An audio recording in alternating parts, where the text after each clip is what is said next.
All right, in this video, I'll be talking about one of the most important factors to cold email success, and that is having a strong offer. Chances are, if you've been running cold email campaigns and you're not seeing the results that you want, it's because you don't have a strong enough offer. It's one of the key reasons. It's not the only reason, but it's one of the key reasons that you're not actually getting results. So in this video, I'll be talking about what is an offer, how you can identify whether or not you have a good offer, and what you can do in order to convert that into a better offer. All right, so getting into this now, this is the first part of a 3-part series of the 3 factors of cold email success. I've sent over 1 million plus cold emails, and when a campaign doesn't work, it's never random. It's usually one of these 3 things. So the first part, offers.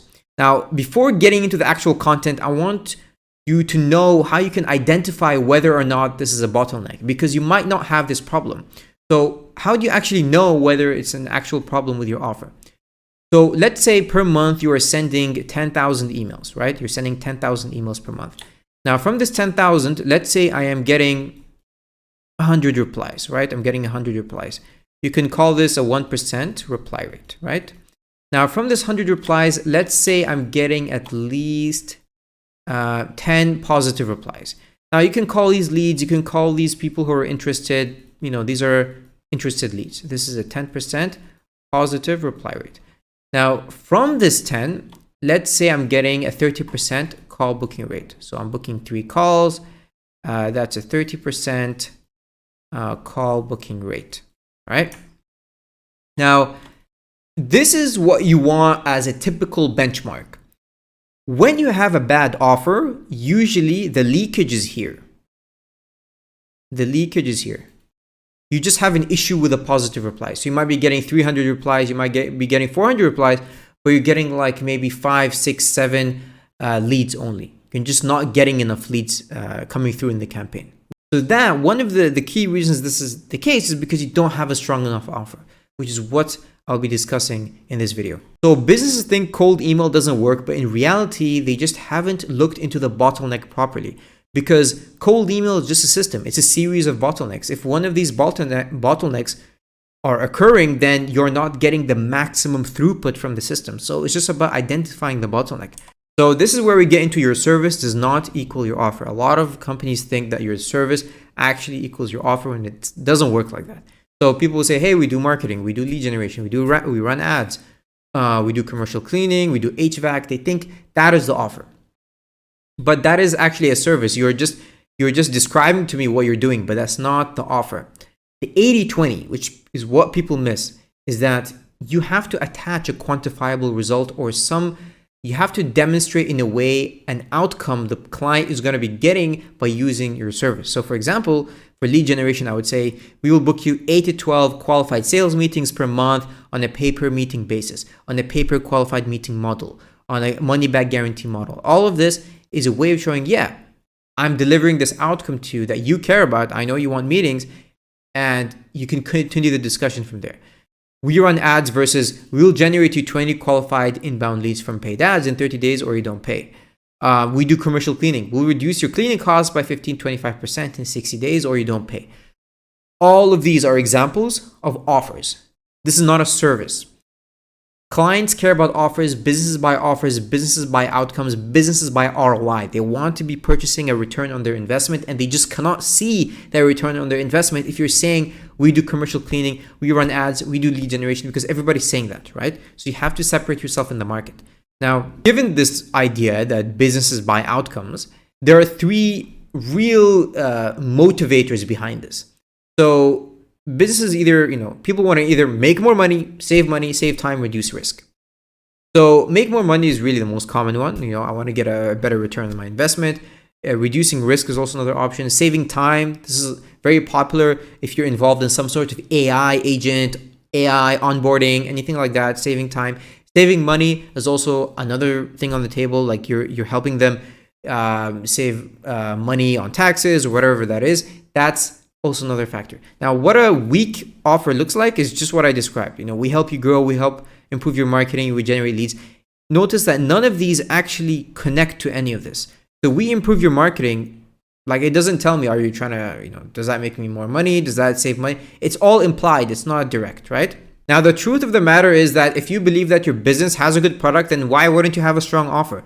If you're afraid of the refund requests, if you're afraid that your customers won't get results and all that stuff, just put yourself in your customer's shoes. They are paying you thousands of dollars per month to get a possible outcome. And if they don't get that result, you still get to keep your money, right? Think about that. Like they're paying you thousands of dollars per month in marketing, whatever that is. And if they're not getting a quantifiable outcome, if they're not getting a return on their investment, then they're actually losing money from your business. And despite that, they still paid you that 4K or 15K, 20K, whatever it is. And there is no risk reversal on their side. I'm not saying that you cannot run a business like this. You can absolutely test this. And I'm not saying you will not close deals, but your close percentage will be significantly lower.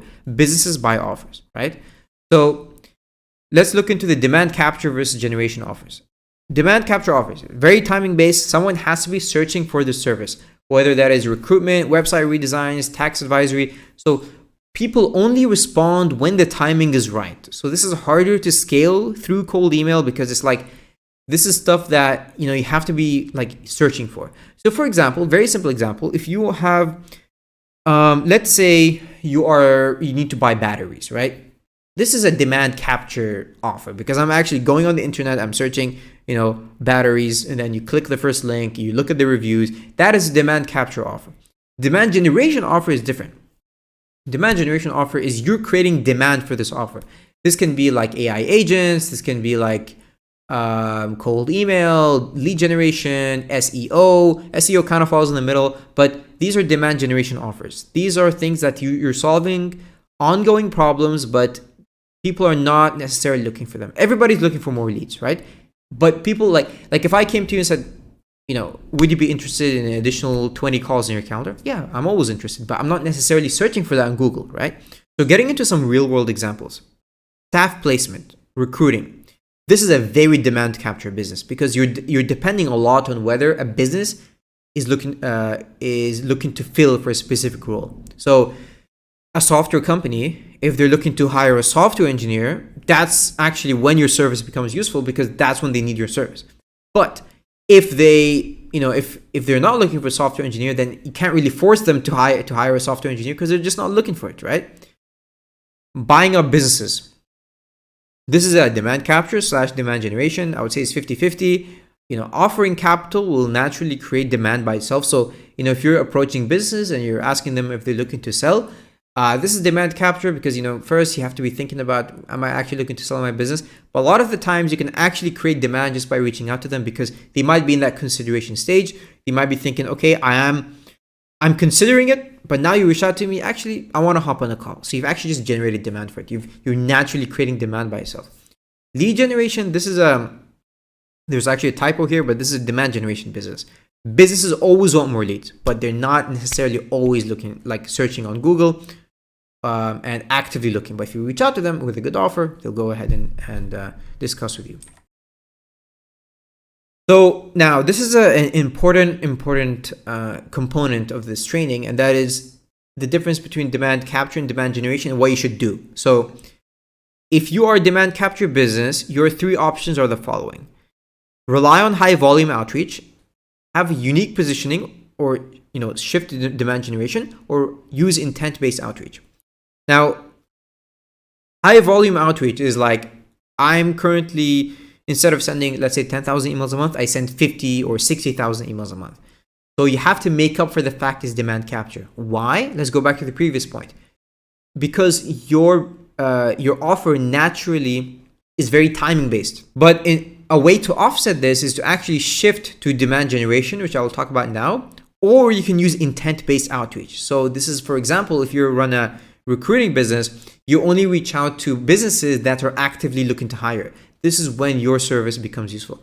If it's demand generation, don't worry, you can keep watching this video. I'll keep talking about this. Now, what I want to do is actually convert these services into offers so you get an idea as to how you can convert your current service into an offer. Obviously, I'm not sitting next to you right now, so I don't know what your service is, but hopefully by looking at these examples, you can actually see how you can convert your service into an offer, and just from the insights I'm giving you. So fractional CFO, we provide fractional CFO services. This is the service. This is what you say when you're talking to people, when you're describing your service to people.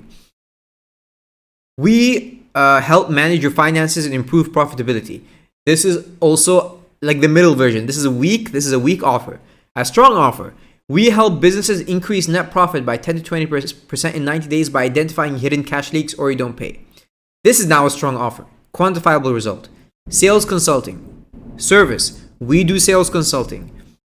A weak offer. We help you increase output from your sales team. Strong offer. We identify and fix bottlenecks in your sales process and increase conversion rates by 20% in the next 60 days guaranteed, or we work for free until we do.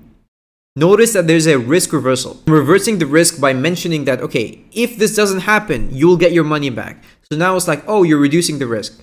That is a strong offer. And the truth is, if you truly believed in your product, you really wouldn't have an issue in offering such risk reversal, right? Now for SEO, the service would be, we do SEO, right?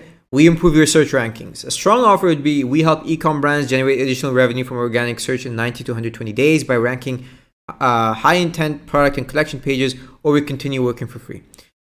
Social media marketing. We manage social media. Something that is weak is we grow your social media presence. A strong offer, we generate 50 to 100 qualified inbound leads per month using our LinkedIn content playbook, or you don't pay. Notice here that I'm trying to use like unique mechanisms. I'm trying to mention that, okay, LinkedIn content playbook. I'm specifically mentioning like what part of my service is going to be useful, or what part of my service will actually lead to this outcome of the additional 90 calls or the additional 50 calls, whatever, right? So this is how you can separate yourself from your competitors as well, because when you have a unique mechanism, you have a reason why people come to you all the time, right? For paid ads, this is quite interesting because this is where we get into risk reduction offers. A service would be, for example, we run paid ads. We help you scale your paid ads. A strong offer is, if you let us make one ad creative and it beats your current CPA, you pay us $600. This is a way of you basically saying, look, if it beats your CPA, you pay $600, and hey, if it's good, we can move on to a bigger engagement. Commercial cleaning, which is a local business, right? We provide commercial cleaning services. We offer high quality cleaning services. A strong offer, we reduce your cleaning costs by 15 to 25% in 60 days, or you don't pay. Web design, we build websites. Strong offer. Let us do one redesign on your landing page. If it beats your conversion rate by 20%, you pay $600 after it happens. So these are all examples of risk reduction offers you can run in order to get the foot on the door. This is called a risk reduction offer, where you're basically, there's some sort of, it's kind of like, if this happens, we continue. If this doesn't happen, I'll give you this. It's just give or take kind of thing. With lead generation, it's like, we do lead generation. We help you get more leads. Strong offer. We book you 5 to 25 calls per month on a pay-per-meeting basis. So this is where we're getting into performance-based pricing. Now, getting into the next section, understanding your leverage and level of authority. It's very important to understand your level of authority and leverage, because this will determine how likely someone is to respond to your offer. Your leverage is basically how much power, status, and perceived authority you hold in a given situation, and how that translates in the market. So I will give you an example. Let's say Alex Hormozi was to offer business consulting and he was to charge you $30,000 an hour. He actually does not need to give you a 30-slide PowerPoint presentation as to why he is a good consultant, because people will naturally buy because of his perceived authority. Just look at his YouTube channel, look at what he has accomplished, look at his books, look at his everything. All of this is just him building proof on top of proof on top of proof, and he does not need to have a guarantee. Think about it. His credibility and social proof outweighs the perceived risk of not getting any results. In simple terms, even if I paid Hormozi $30,000 an hour and he doesn't guarantee a boost in my revenue, that is fine, because the risk is very low. I trust him. He is credible. That is what we did for Lime, actually. So Lime, one of our clients, on top of the fact that they're a very well-known scooter mobility company, we still offer the free trial to test out the product. So what I want to walk through here is some of the numbers, and I want to actually show you comparatively what happens when you have a good offer versus a bad offer. With a weak offer, we're sending 4,400 emails, 8 replies, 1 positive reply, 0 meetings booked. When you have a strong offer, look below. You're getting 27 positive replies, 12 meetings booked. All of these numbers are Almost all of these numbers are above KPI except this reply rate. Maybe I want this to be at least 1%. But for the most part, this is pretty solid. Now, the reason why this campaign performed better than the campaign that previously, like I showed you, is because we were selling something people actually wanted. Like, we were selling something that created enough urgency for people to actually respond and book a call. And a lot of this actually comes down to your product market fit, and comes down to how much people are willing to respond to your outreach and all of these things. But having a strong offer is one of the key components in order to get results, and the numbers prove it, right? Now, getting into some common FAQs. Do I need to have a guarantee? The whole idea behind the guarantee is that you're reducing risk. And if you're perceived as too risky, then you need to find out a way to reduce the risk on the prospect, whether that's offering a guarantee, a free audit, a pay-as-you-go model, a free trial, because without the risk reversal, your conversion rate will naturally drop. Let's say you're getting 20 sales meetings a month. You're speaking to 20 prospects per month, and you're closing 2 of those into deals. Don't be surprised if your close rate actually increases when you have a guarantee, because when you have a guarantee, people are actually, like, you're reducing the risk. There's no other way to explain it, right? So what if I don't have proof? Posting content is a demonstration of proof, but typically if you don't have prior testimonials, you want to reduce the risk on the prospect by offering a guarantee, a free trial. It works as a balance. The less proof you have, the more you have to make up for it via your offer. The more social proof you have, the less you really need to have a guarantee, but it's still good to have a guarantee. It's a balance, I know. The third thing is, like, what if I can't offer a guarantee to that prospect? So get clear on what conditions must be met in order for you to offer the guarantee. Like, don't offer guarantees blindly if you cannot actually guarantee that result. Go off previous clients. If you discovered that most of your successful clients had XYZ factors in common, which allowed them to get X result, then make that your criteria. For example, if you run an SEO agency and one of the requirements to take on that client is making sure that they have existing traffic, like they have to be getting X amount of visitors per month, then make that your requirement, because otherwise how will you fulfill for that client, right? So get clear on what conditions must be met in order for you to offer that guarantee. Any client that does not meet that requirement, you just tell them you can't offer the guarantee, but you can offer them X instead, whether that's a retainer model, a different product, or transferring them to someone who can better help them.